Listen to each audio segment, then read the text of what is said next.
Hello, what's up mga sangkay? Magandang oras po sa inyong lahat. And today mga sangkay, panibagong araw, panibagong topic tayo ngayon. But before we start guys, paki-subscribe po muna yung ating channel. Sa ibaba po ng video na to, may makikita po kayong subscribe button. So wala po kayong ibang gagawin kundi i-click ang subscribe, i-click ang bell, at i-click na po yung all. Ulitin ko, click the subscribe down below, click the bell, and click all. Super duper dali lamang po niyan mga sangkay. So, ngayon nga po mga sangkay, may isang babae sa Pilipinas na kung saan hinangaan po ng marami dahil sa sobrang tapang nito. Alam nyo mga sangkay, kilalang kilala po ito. No? Subalit mga sangkay, may iba rin po na kung saan nabanas sa kanyang pasabog.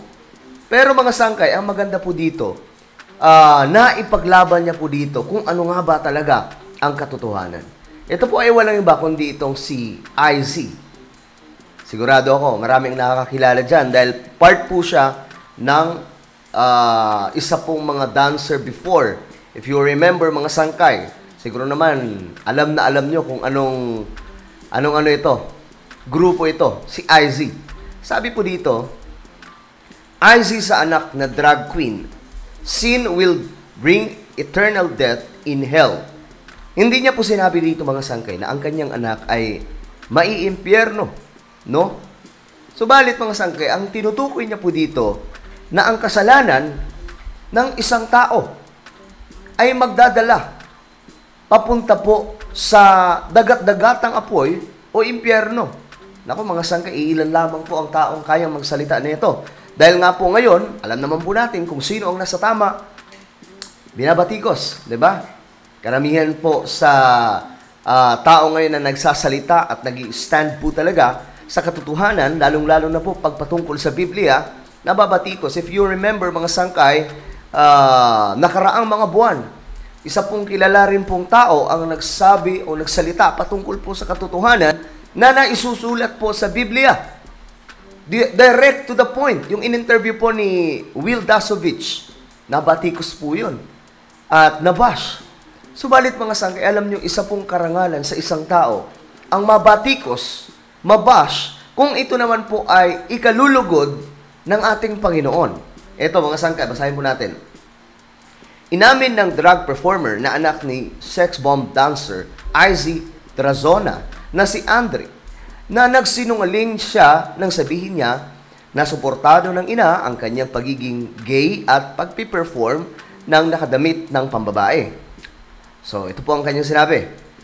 Sabi niya sa ina, as much as I love you. Kumbaga, parang tinutukoy niya po dito na ngayon, wala nang sense ang kanyang pagprotekta dahil mismong si IZ naman na ang nagsalita, no?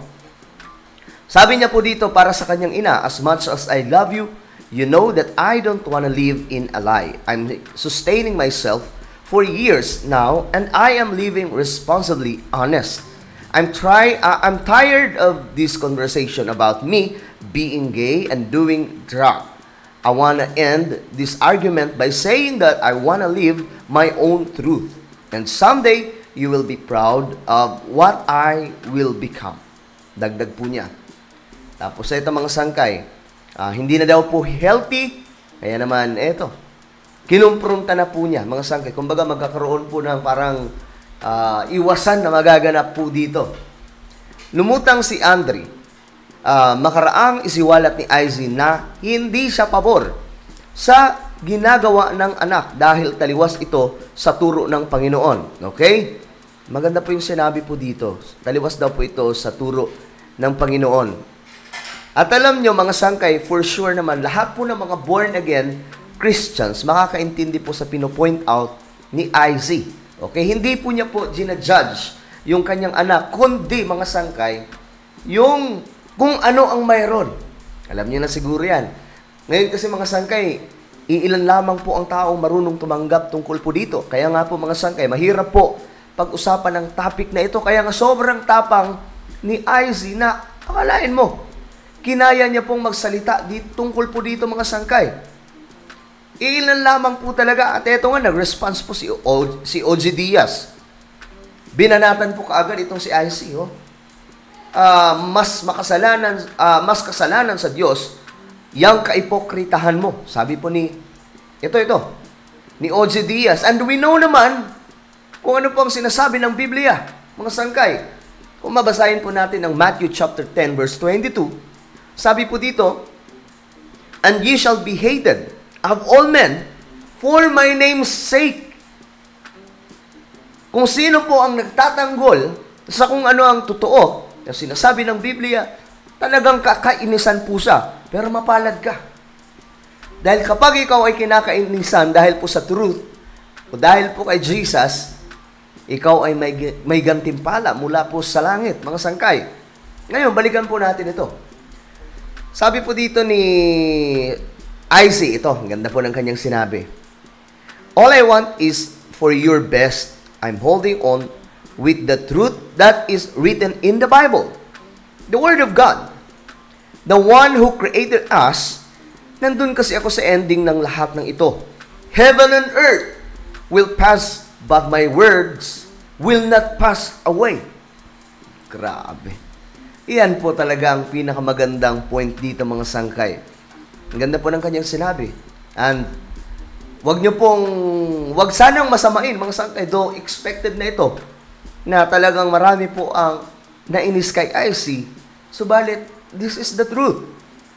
And the truth, yung katotohanan, mga sangkay, yun lamang po talaga ang magpapalaya sa isang tao mula sa pagkabulag sa mundong ito. Again, mga sangkay, kahit ako, marami po akong kaibigan, mga sangkay, sa kabilang side. But they know kung ano po yung prinsipyo ko, na tumatayo po talaga ako ayon sa Biblia. But I don't judge them. I love them. Nakakausap po sila. Maayos po yung communication namin. Pero alam naman po natin lahat, mga sangkay, kung ano po ang sinasabi ng Bible. Okay? Pero, pinapakitaan po talaga natin ng kindness. Bakit? Yan po ang pinakita ni Jesus Christ. Pero mga sangkay, hindi po natin pwedeng baliin ang katotohanan kung ano po ang sinasabi sa Biblia. Okay? Sabi po niya dito, "So, if my children, the four of them, will do something that is against the faith that I have in Christ, that will I disagree. I point them to Jesus because with that I will be secured with their future. The best I know I can give to my children more than richness, fame, and all." Ganda po ng sinabi, mga sangkay. Ito po ay patungkol po sa assurance, security na po, or salvation ng kanya mga anak ang tinutukoy niya. Para po hindi po maligaw. Alam niyo, mga sangkay, marami po ngayon ang tingnan po natin how the world offer us something na kung saan gusto ng mundo maging makasarili tayo. And the world, ang mundong ibabaw, mga sangkay, si Satan, Lucifer, tinatanim po sa isip ng isang tao na no, huwag kang sumunod sa kung ano ang sinasabi ng Biblia. Remember, mga sangkay, sa Garden of Eden, nung nagkasala si Eva, papunta po kay Adan, mga sangkay, ganyan din po ang tinanim ni Satanas. Gawin mo kung ano ang gusto mo. Tikman mo kung ano ang gusto mo. Huwag mong sundin kung ano ang sinabi ng Diyos. Diba? Then anong nangyari? Napahamak sa Adam and Eve, and the whole world nagkaroon po ng depekto, lahat ng nilikha ng ating Panginoon. So mga sangkay, napakaganda po ng sinabi niya dito. Putting my hope on what Jesus did on the cross for me. Paid the consequence of my sin instead of me paying it. Sin will bring me to eternal death, hell, but He saved me by believing and surrendering my life to the truth. Ganda. Saan kayo nang sinabi? Ito, panghuling mensahe po niya. Sino ka ba namang magulang ang gustong mapahamak ang anak when all your motive is to save them sa mas masakit na pwede nilang maranasan, ang buhay na wala si Kristo? And ito, sinabi po niya, anak, I love you so much to not support you on things that will harm you. I am always here for you. Your mama, mahal na mahal kita. Ganda po ng sinabi. Never po niya ginudge Pinaliwalag lamang po niya dito kung ano po ang katotohanan talaga. At dito mga sangkay, kung babasahin po natin ang komento ng marami sa mga kababayan natin, gaya po nito, so proud being a Christian that there is somebody stand in the truth, show the truth, love being brave mother. Ito, salute to you, IZ, standing firm on your faith and belief to Jesus Christ. Love the conviction for Miss IZ. I love just how she said it. Diba, mga sangkay? So, marami po ang bumilib dito kay IZ. Alam niyo, ilan lamang po talaga ang may kakayanan makapagsalita nito sa mundo. Dahil alam naman po natin na kapag nakita nila na parang, alam niyo, mga sangkay, iba po kasi talaga yung Word of God.